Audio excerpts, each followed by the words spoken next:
जनप्रतिनिधि के लिए क्लास करना संभव ही नहीं है। अगर आप मान लीजिए कि जनप्रतिनिधि है, सवाल ही पैदा नहीं होता कि कोई जनप्रतिनिधि इतना क्लास कर ले।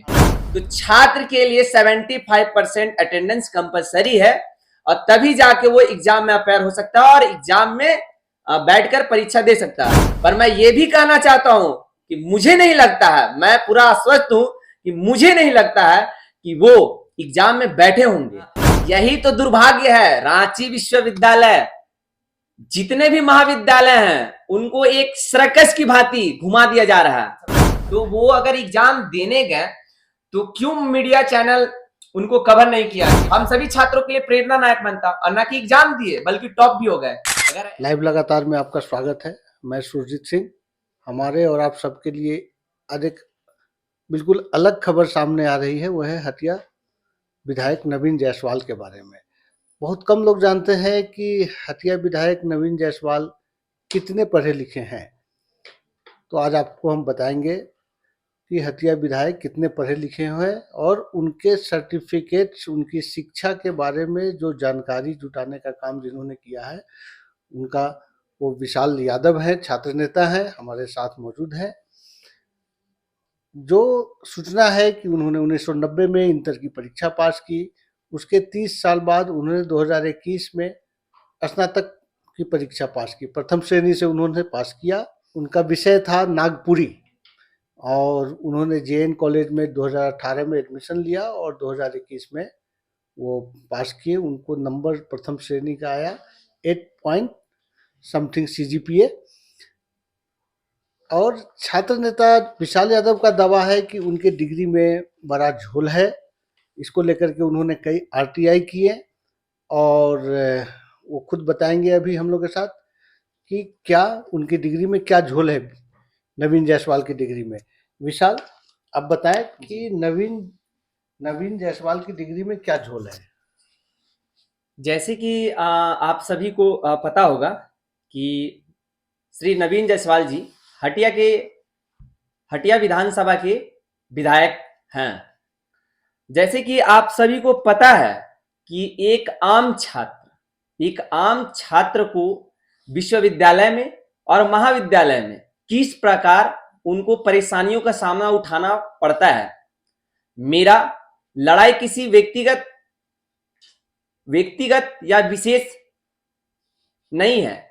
मेरी लड़ाई प्रशासन से है, मेरी लड़ाई भ्रष्टाचार से है, मेरी लड़ाई वैसे छात्र छात्राओं को शोषित करने वालों से है कि जिन्हें दबाया जा रहा है। मैं विशाल कुमार यादव, मैं हमेशा जितने भी कमजोर छात्र हैं मैं उनका मदद करता हूं, उनके आवाजों को बुलंद करता हूं।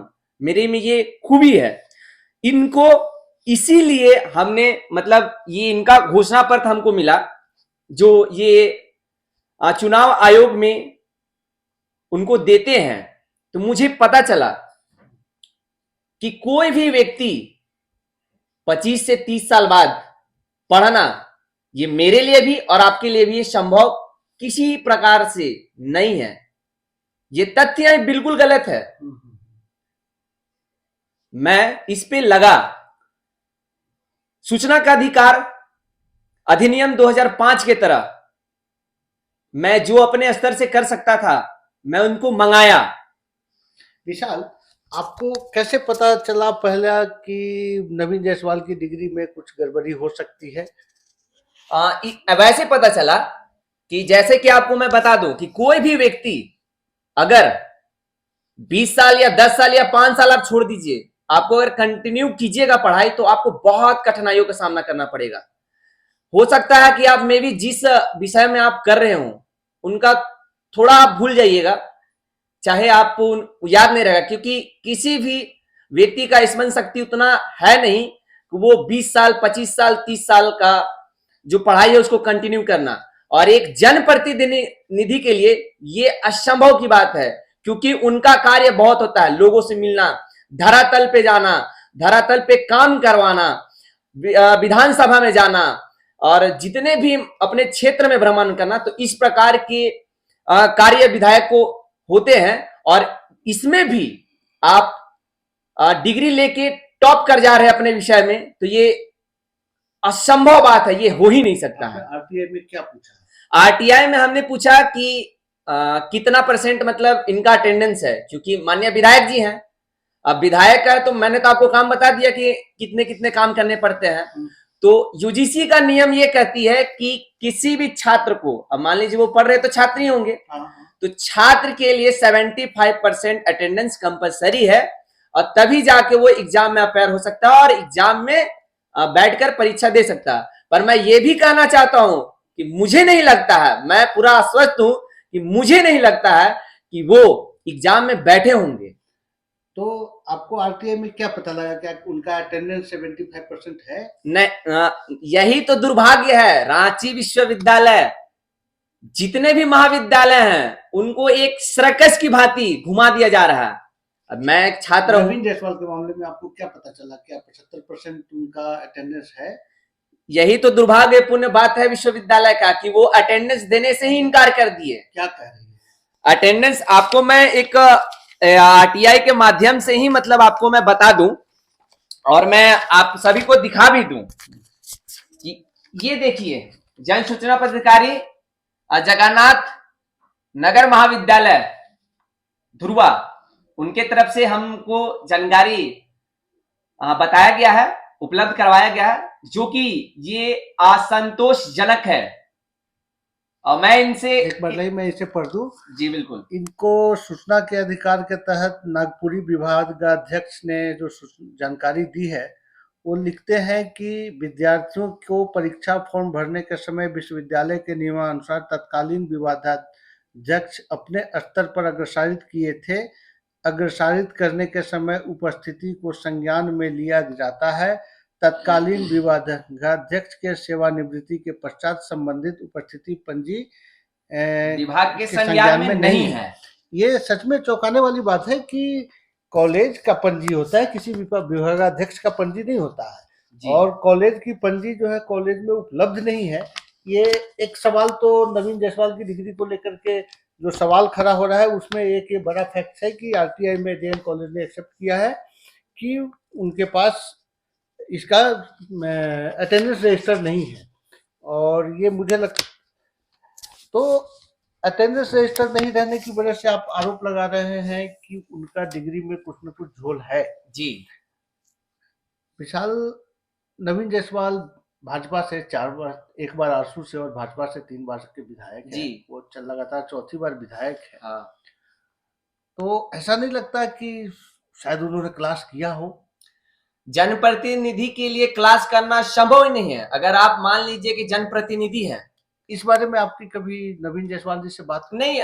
मेरी कोई बात नहीं हुई है, ना मैं उनको व्यक्तिगत भी नहीं जानता हूं, और ना मैं, बस ये पता है कि वो हटिया विधानसभा के विधायक जी हैं।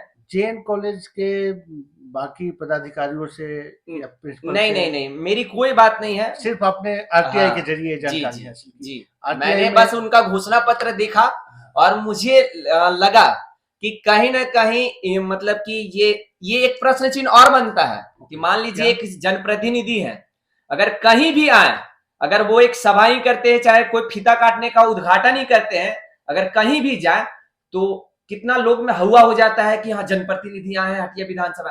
तो वो अगर एग्जाम देने गए तो क्यों मीडिया चैनल उनको कवर नहीं किया कि माननीय विधायक जी वहां पे आए, एग्जाम दिए। हम सभी छात्रों के लिए प्रेरणा नायक बनता, और ना कि एग्जाम दिए बल्कि टॉप भी हो गए। अगर ऐसा अगर बात है तो अपना जो वो नागपुरी विभाग में जो टॉप किए हैं, उनकी जो उत्तर पुस्तिका है उनको आप सार्वजनिक कीजिए, ताकि उनसे हम लोग मोटिवेट हों और पढ़े हम लोग। ये एक छात्र मान लीजिए तो उतना देर पढ़ रहे हैं। क्या समझते हैं कि उन्होंने क्लास नहीं किया, परीक्षा नहीं दिया और टॉप कर गए, ऐसा कुछ आपको लग रहा है? जी, सवाल ही पैदा नहीं होता कि कोई जनप्रतिनिधि इतना क्लास कर ले। किसी किसी में ईश्वरीय कुछ गुण होते हैं कि वो पढ़ लिख लेते हैं। नहीं, डायरेक्ट महादेव का उनका पे तो डायरेक्ट सीधा हाथ तो नहीं ना है। हम भी छात्र हैं, वो भी छात्र है। अगर छात्र रहे हैं तो वो तो मतलब कि देखिए, एक बात मैं आपके और बता दूं कि कोई भी कितना भी मतलब व्यक्ति सर्वगुण संपन्न नहीं रहता है। तो माननीय हटिया विधानसभा के विधायक जी नवीन जायसवाल जी, उनको ईश्वरीय शक्ति तो प्राप्त नहीं हो गया होगा कि वो उद्घाटन भी करेंगे, उधर एग्जाम भी देंगे, क्लास में भी जाएंगे, योजनाओं को धरातल पे भी लाएंगे और जनप्रतिनिधि के अपने क्षेत्र में भी रहेंगे। ये तो किसी प्रकार से संभव ही नहीं है। आरटीआई के जरिए और आपको क्या पता चला हमें आरटीआई के माध्यम से पता चला कि उनका कितना अंक प्राप्त हुआ, कौन से कॉलेज में उनका ये परीक्षा केंद्र निर्धारित था, वो उन्हें तो वहां पे भी तो सवाल ये प्रश्न चिन्ह बनता है। परीक्षा केंद्र कहाँ पे था? योगदा सत्संग कॉलेज है, वहां पे हुआ। वो रांची विश्वविद्यालय के अंतर्गत ही आते हैं। ओके, कहाँ पे है वो कॉलेज? ये रांची में ही है। अच्छा, रांची में ही है जी। और क्या पता जानकारी मिली? यही सब हुआ और फिर ये उनका रूटीन मिला कि वो किन किन डेटों पे मतलब उनका एग्जाम था और वो सब मिला। आपने उन तारीखों को चेक किया कि हाँ, वो कहीं और तो नहीं थे? चेक अभी किया और उसके प्रोसेस में हम लोग बढ़ रहे हैं ताकि हम लोग इसको, पर ये भी मैं बता दूं कि इनका लड़ाई लास्ट तक चलेगा और छात्र हितों के साथ हनन नहीं होना चाहिए और इस लड़ाई को मैं मजबूती से लड़ूंगा। विधायक नवीन जायसवाल जी से हम लोगों ने लगातार में थोड़ी देर पहले खबर भी इसको लेकर के चलाया था, उनसे बात करने की कोशिश की गई लेकिन संपर्क नहीं हो सका है। आगे चल के अगर उनका कोई बयान और इस बारे में कोई पक्ष आता है तो हम लोग उसको भी खबर में अपडेट करेंगे। मैं एक चीज आपके चैनल के माध्यम से बोलता हूं, मैं इस नागपुरी में मैं कभी नहीं पढ़ा हूं, पर भी मैं ये आपसे दावा करता हूं, मैं सभी से मतलब कि आपके चैनल के माध्यम से दावा करना चाहता हूं कि मैं 5 प्रश्न आपके माध्यम से बता रहा हूं कि मैं 5 प्रश्न नागपुरी विभाग का बनाऊंगा। अगर माननीय विधायक जी में अगर है वाकई में, अगर वो टॉप किए हैं तो आपके मीडिया के चैनल में बैठे और उसका जवाब दे दे।